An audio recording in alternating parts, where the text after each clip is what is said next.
जनाब चेयरमैन साहब, वंदत्सल्य शीनगल्य बेई बहार।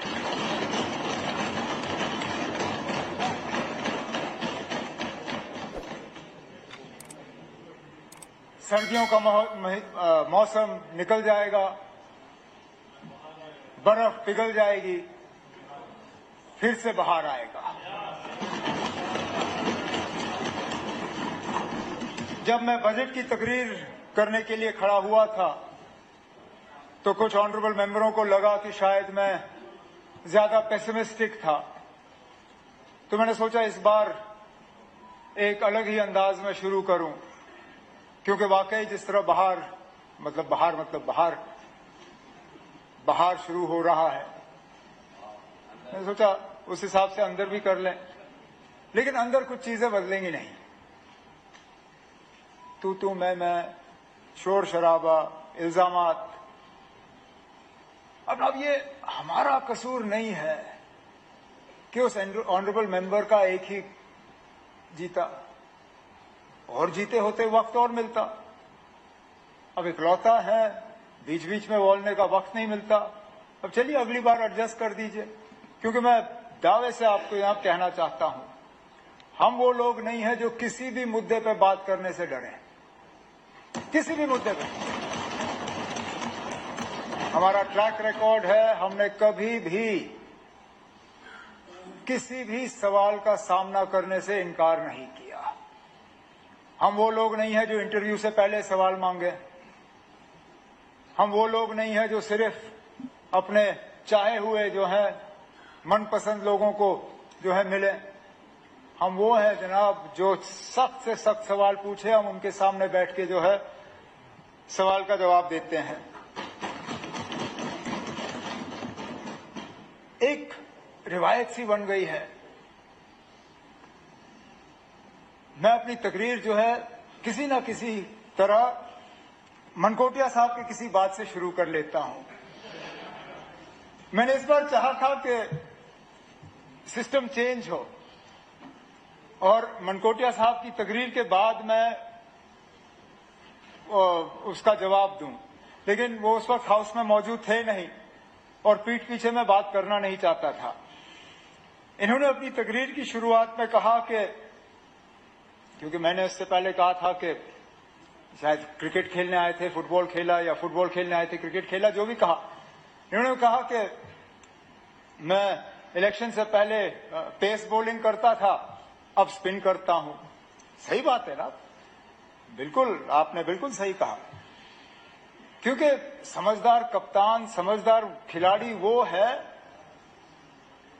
जो हालात को देख के जो है अपने खेल के तरीके को बदलता है। मैंने गेम नहीं बदला, मैंने गेम नहीं बदला, मैं आज भी वही सफेद क्रिकेट के कपड़ों में हूं। पेस बॉलिंग कर रहा था क्योंकि उस वक्त ऑस्ट्रेलिया की ग्रीन पिच थी, थोड़ा पेस का फायदा हुआ तो पेस किया। अब बीसीसीआई के स्पिन वाले पिच पे खेल रहा हूं, अब स्पिन कर रहा हूं। मकसद यही है कि हम जीतें, गेम नहीं खेला ना। हम वो लोग नहीं हैं जो शुरुआत फुटबॉल से करें फिर खात्मा जो है किसी और खेल से करें। क्रिकेट खेलने के इरादे से आए हैं, ऊपर वाले की चाहत रही तो मैच जीत के ही यहां से 5 साल के बाद निकल जाएंगे। अब मेरी एक परेशानी ये बन गई है कि बात करूं तो किस अंदाज में करूं, क्योंकि अगर देखा जाए सियासी तकरीर मैंने एलजी साहब के खुतबे के डिस्कशन के बाद जो जवाब दिया, सियासी बातें मैंने उनमें की। बजट के हवाले से बात जो करनी थी वो बजट की तकरीर में की। अब तो वैसे मुझे सिर्फ ग्रांट्स पे बोलना था, लेकिन ऑपोजिशन बेंचेस के तरफ से कुछ ऐसी बातें आई, मुझे स्पीकर साहब ऐसा लगता है कि कोई भी मतलब तकरीर यहां तैयार करके आना फजूल है, कोई मकसद ही नहीं है। क्योंकि आखिरकार ज्यादातर इनकी बातें जो है 2-3 इशू पे ही आएंगी। एलओपी साहब की मैं तकरीर सुन रहा था, मुश्किल से एक आध चीज, वो भी ग्रांट्स के हवाले से नहीं, बजट के हवाले से, जिसका मैंने पहले ही जवाब दिया ना। मैं तय नहीं करता हूं कौन बोलता है ना। अब चलिए,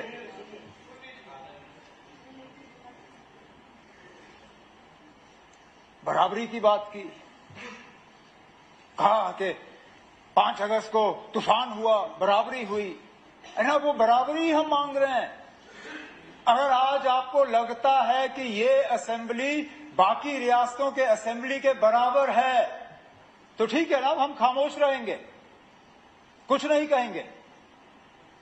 लेकिन दिल पे हाथ रख के कहिए ना, क्या वाकई हम अपने पड़ोसी रियासतों के बराबर हैं? अरे ना, हम उस बराबरी के तक, उससे आगे तो चलिए हम ले जाएंगे। फिलहाल तो हम बराबरी की बात कर रहे हैं, वो बराबरी है नहीं कहीं पे। फिर बात आती है कि हम लोग जो है महाराजा का अपमान करते हैं। जब आपके पास और कुछ रहता नहीं है कहने के लिए, फिर वही इल्जाम हमारे खिलाफ। अरे ना, कहां पे, किधर थे? नहीं ना, आप थे, आप हाउस में थे नहीं उस वक्त, शायद पठानिया साहब हैं, आप थे नहीं। आपसे, आपके बोलने से पहले 50 ऑनरेबल मेंबरों ने तकरीर की और एक भी तकरीर मैंने मिस नहीं की। आप मौजूद नहीं थे, मैं मौजूद था। पठानिया साहब ने लंबी तकरीर की महाराजा साहब के हवाले से।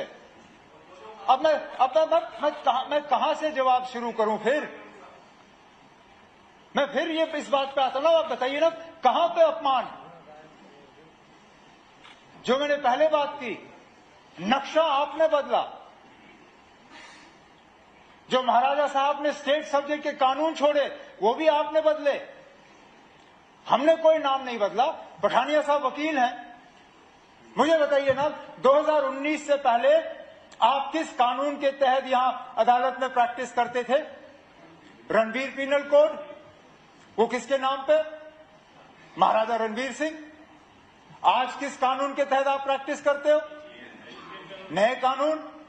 तो नाम फिर हटा दिया ना, नाम फिर हटा दिया। तो अपमान हम करते हैं या आप करते हैं, ये आप सोचिए ना। अब लेकिन मैं फिर इस बात पे आता हूं, मेरा कोई इरादा नहीं था कि मैं इस चैप्टर को छेड़ूं। लेकिन जब बार बार आप हमारे खिलाफ ये इल्जाम लगाते हो तो कहीं ना कहीं इनका जवाब हमें देना ही पड़ेगा।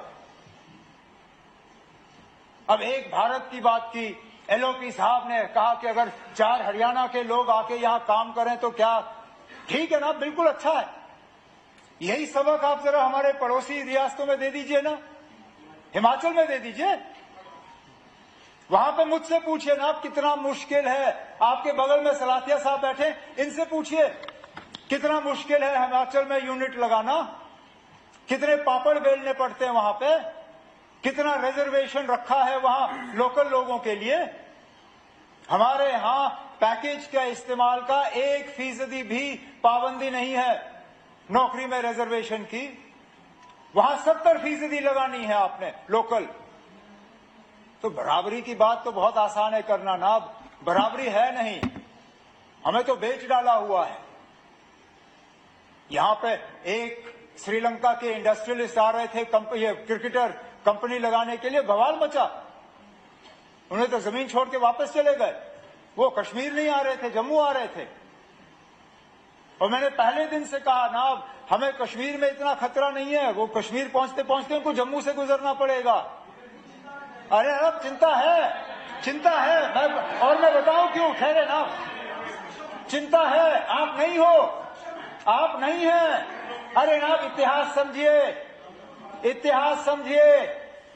जब महाराजा बहादुर ने स्टेट सब्जेक्ट का कानून लाया, वो हमारे कश्मीरियों को बचाने के लिए नहीं था जनाब। वो जम्मू के लोगों को पंजाब के लोगों से बचाने के लिए था। हाँ,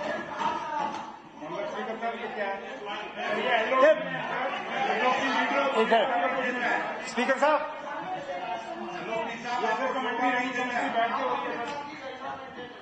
मेरी आदत नहीं है बीच में कमेंट्री करने की, लेकिन अगर एलओपी साहब को इतना ही शौक है तो अगली बार जब ये तकरीर करेंगे मैं भी कमेंट्री करूंगा।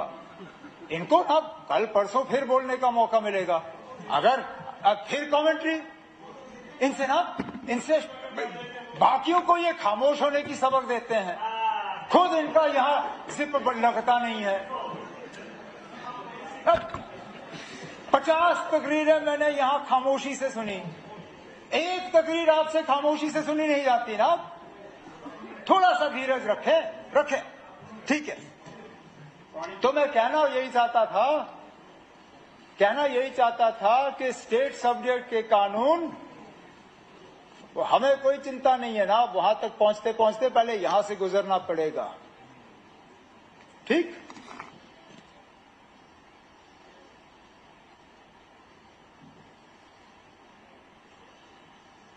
मेरे लिए बहुत आसान होता कि मैं तमाम डिपार्टमेंट से एक साइड रख के सिर्फ सियासी तकरीर करूं, लेकिन वो इस हाउस के साथ मेरी जिम्मेदारियों के साथ नाइंसाफी होती है।